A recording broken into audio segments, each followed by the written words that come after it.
Hi, Dr. Mancini here, and I want to share with you a really simple strategy that I believe will help a lot of people start to break up the stress response. A lot of my topics here are just ways, and new strategies on how to reduce tension and stress in your body, because ultimately when you have chronic, long-term, low-grade stress, okay, no different than that clock ticking.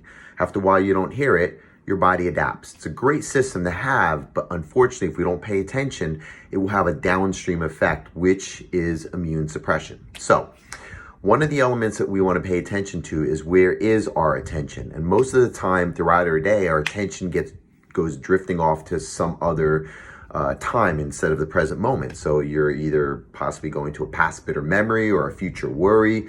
You're collapsing on something and then you get stuck there, okay? And we all do that, being human beings, more or less. And the goal is to catch it.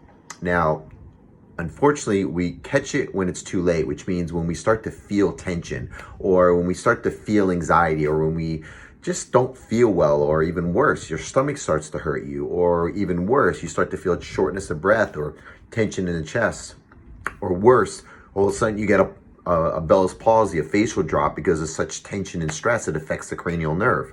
So those are all downstream effects. What we want to start thinking about is, what can we start doing upstream? And the easiest way to do this is creating a ritual. But here's the key about the ritual.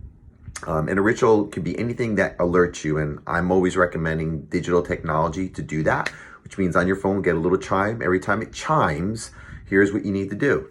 You need to immediately look at your environment, look around, and find an object. You're going to look at objects. And once you see the object, this is important, you do not label the object. If you see a chair, don't say chair, because once you label it, what happens is it's easy to go drift off to something that relates to a chair.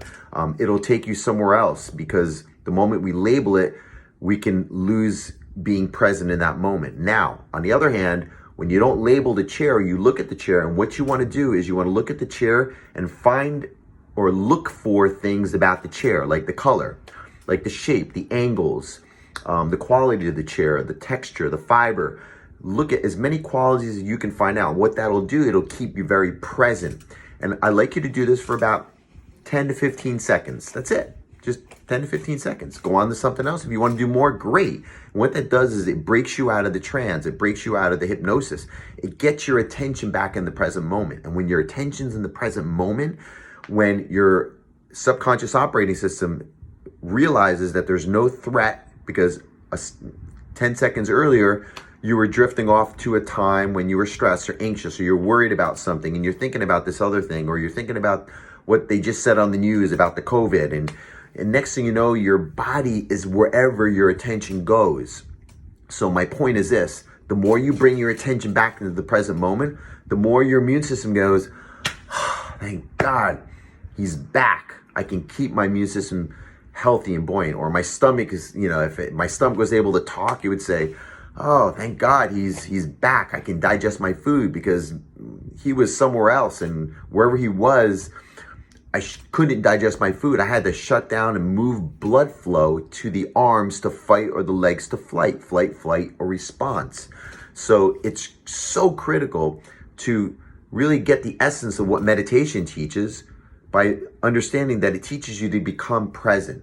And my point is this: you do not need to meditate to achieve that goal, as in the traditional sense of the word meditation, sitting in a lotus posture and sitting there for an hour or two. You can do that too, to condition yourself to feel what it feels like to get present. But ultimately, it really is about, how do I integrate it into my life?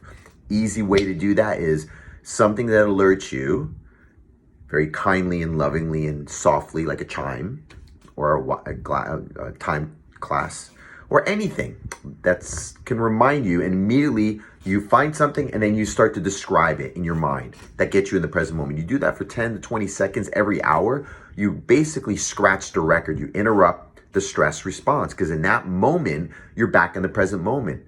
And to the degree that you're in the present moment, you're not having any stress in that moment, because what's stress? It's about thinking about the past or the future. In this present moment, your nervous system goes, I'm safe. And when your body's in a safe mode, you're in a parasympathetic rest, digest, restorative state. And that's our goal.